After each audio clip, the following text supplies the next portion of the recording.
શામળાજીના અરસોલ પુલ નીચેથી મૃતદેહ મળી આવ્યો છે। આ યુવકનો મૃતદેહ મળી આવતા સમગ્ર પંથકમાં ચકચાર ફેલ્યો છે। બાયડથી શામળાજી લગ્નમાં આવ્યા હતા ત્યારે યુવક 2 દિવસથી ગુમ હતો અને ઘટનાની જાણ પોલીસને કરવામાં આવી હતી। ત્યારે પોલીસે મૃતદેહનો કબજો મેળવી પોસ્ટમોર્ટમ અર્થે ખસેડવામાં આવ્યો છે। આ સમગ્ર મામલે પોલીસ દ્વારા હાલ વધુ કાર્યવાહી હાથ ધરવામાં આવી છે। તો મામલો અરવલ્લીથી સામે આવ્યો છે, જ્યાં શામળાજીના અરસોલ પુલ નીચેથી એક યુવકનો મૃતદેહ મળી આવ્યો છે।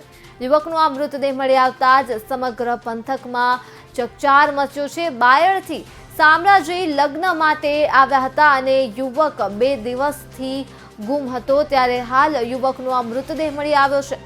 તો ઘટનાની જાણ પોલીસને કરવામાં આવી છે અને પોલીસ ઘટના સ્થળે પહોંચી હતી અને યુવકના મૃતદેહને પોસ્ટમોર્ટમ અર્થે હોસ્પિટલ ખાતે ખસેડ્યો હતો। તો પોલીસ દ્વારા હાલ સમગ્ર મામલે તપાસનો ધમધમાટ પણ શરૂ કરી દેવામાં આવ્યો છે।